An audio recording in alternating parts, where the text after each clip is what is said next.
जय श्री कृष्ण, राधे राधे।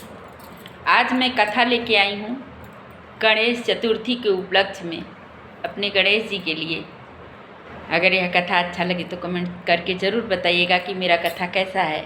आज गणेश चतुर्थी है तो मुझे लगा कि मैं आप लोग के सामने कथा लेके आऊँ। सुनिएगा ज़रूर मेरी कथा को और मेरे चैनल को सब्सक्राइब किया करें, लाइक किया करें, कमेंट ज़रूर करके बताया करें कि मेरी कथाएं लगती कैसे हैं आप लोग को। मुझे इंतज़ार रहता है, लेकिन आप लोग कमेंट करते नहीं हो, इसलिए मुझे लगता है कि पता नहीं आप लोग को अच्छा लगता है कि नहीं अच्छा लगता। चलिए कथा को आगे लेके चलते हैं। दो देवरानी जेठानी थी। एक घर में दो देवरानी जेठानी थी और देवरानी बहुत ज़्यादा चतुर चालाक थी और जेठानी बहुत सीधी थी, बहुत सरल थी। इतनी सीधी थी, इतनी सरल थी कि उसके बारे में जितना कहें उतना कम है। और देवरानी जो थी बहुत चालाक थी। तो चालाक थी, चतुर थी, हर काम में निपुण थी, पूजा पाठ करती थी, भगवान का भजन करती थी, सब दिखावे में बहुत कुछ करती थी।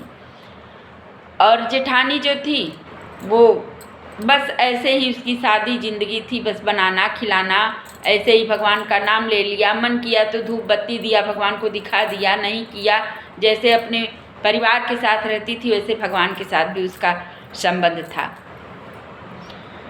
तो देवरानी जो थी अपने मायके जा रही थी, देवरानी अपने मायके जा रही थी तो जेठानी से कह के जाती है कि वो गणेश जी को रखी थी, गणेश जी की पूजा पाठ करती थी देवरानी उसकी। तो गणेश जी को डेली वो नहलाती थी, धुलाती थी, गणेश जी का बहुत सेवा सत्कार करती थी, मतलब कि दिखावे में बहुत कुछ करती थी। तो अपने जेठानी से कही कि हम अपने गणेश जी के तोके दई दई तो का तू हमारे गणेश जी का सेवा करबू, पूजा करबू, हम जा रहे हैं अपने मायके जा रहे हैं। तो जेठानी कहे कि जैसे हम करे था वैसे करब, बतावा कैसे करी। तो कही कि ठीक है, हम बता रहे हैं वैसे करिएगा। मेरे गणेश जी को नहला दीजिएगा, धुला दीजिएगा, उनको खाना बना के खिला दीजिएगा, हम आएंगे तो अपने गणेश जी को ले लेंगे। अच्छा कह सुन के और गणेश जी को देखे चली गई। अब वो गणेश जी को लेके रख तो ली। एक पहले घर लोगों का कच्चा था, मकान नहीं होता था, तो एक पाटा बनवाई थी, पाटे पे पीढ़ा को रख करके गणेश जी को बैठा दिया। कहा कि बैठा रहें, आप बैठा रहें, जब हम नहा लड़कन के खाना खियाओ, लड़कन के नहवाओ तो तू के नहवाओ। अब गणेश जी से इस तरह से कही, अब गणेश जी मन ही मन मुस्करा रहे हैं। तो जब सुबह हुआ बच्चों के लिए, बच्चों को नहलाने धुलाने गई तो वो कह रही है गणेश जी से कि आप भी उतर आइए, क्या आपको डोला पालकी लेके आना पड़ेगा क्या? जेठानी कह रही है चलिए नहा लीजिए, नहीं तो हम नहलाएंगे नहीं, चल नहा ल, जौन बात लड़कन हमार नहाए जाते हैं, चलो तू नहाई ले, खाई ले, नहीं तो हम काम में बहुत टाइम लगत है, हम 2 बजे 3 बजे नहा। तो गणेश जी धीरे से पाटा पर से उतर के चले आए, जैसे अपने बच्चों को नहलाई धुलाई खिलाई पिलाई, वैसे गणेश जी को भी नहलाई धुलाई खिलाई पिलाई, तेल काजर, आँख में काजर ओजर लगा के, सर पे तेल ओल रख के उनको कही कि जाके बैठा अब अपने स्थान पे। जब सोही लड़का हमार तो तू सोए। यही क्रम चलता रहा, तकरीबन महीनों चलता रहा। जब उसकी देवरानी आई तो कही कि पूछी कि हमारे गणेश जी का पूजन आप करती थी? तो जेठानी कही हाँ बाबा करी थे, तब तोहार गणेश जी जौन बखा थी, बहुत बड़ा ढेर का खाना खाती, हमार जितने में लड़का मरसेधु खाता उतने में गणेश जी अकेला ही खा ली थी तोहार, तू कैसे न खियावत हो।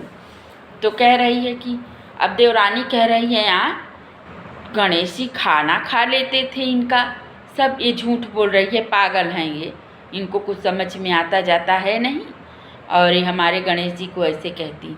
तो फिर उसके मन में आया कि चले ठीक है हमको दिखाइए। तो कह रही चला हम दिखाई तो है, तो हर गणेश जी नहाती धोवती। अच्छा गई गणेश जी कहने लगी तो गणेश जी काहे उतरे नीचे। फिर उसके मन में आया कि बताओ हमारी देवरानी हमको झूठा साबित कर देगी। तो वो गणेश जी से कही कि अब आपको हम कसम रखते हैं आपको आपकी माँ की, नहीं आप जिस तरह से मेरे साथ खाते थे, नहाते थे, मेरे बच्चों के साथ वैसे आप करिए। तो गणेश जी सारा क्रम वैसे ही किए, उतरे नीचे, नहाए धोए, तेल काजर करी, न खाना खिलाई, फिर उनको बैठा दिए। दोनों देवरानी जेठानी देख रही हैं, लेकिन भगवान ने कहा कि यदि यही माया देवरानी के लिए, अगर इसको ये दिखाई दे जाएगा तो ये पागल हो जाएगी, ये जैसा कर रही है मेरा वैसे करे। उन्होंने अपनी योग माया से उस सीन को तुरंत वहीं स्थगित कर दिया। फिर उन देवरानी जेठानी अपने अपने काम में निवृत्त हो गई। देवरानी गणेश जी की पूजा पाठ करने लगी जैसे करती थी। देखिए इसमें भाव है भगवान के लिए। जो उसकी जेठानी थी उसको बहुत ज़्यादा छल कपट, बहुत ज़्यादा भेदभाव नहीं आता था। भगवान भी भाव के भूखे हैं, वो सरलता को पकड़ते हैं। किसका मन कैसा है, किसके मन में कैसे उनके प्रति भाव हैं, वो भाव को देखते हैं। भगवान भाव से मिलते हैं, न कि हमारे आपके दिखावे से मिलते हैं। इस कथा में साफ साफ यह दर्शाया गया है कि भगवान भाव और प्रेम के भूखे हैं। प्रेम अगर उसको नहीं होता तो उसके डांटने पर वो खुद उतर कर चल कर नहीं आते, उसके हाथ से खाना पानी दाना नहीं करते। यह मेरी कथा अब समाप्त हुई। गणेश चतुर्थी के अवसर पर यह कथा आप लोग को अगर अच्छी लगे तो कमेंट करके ज़रूर बताइएगा।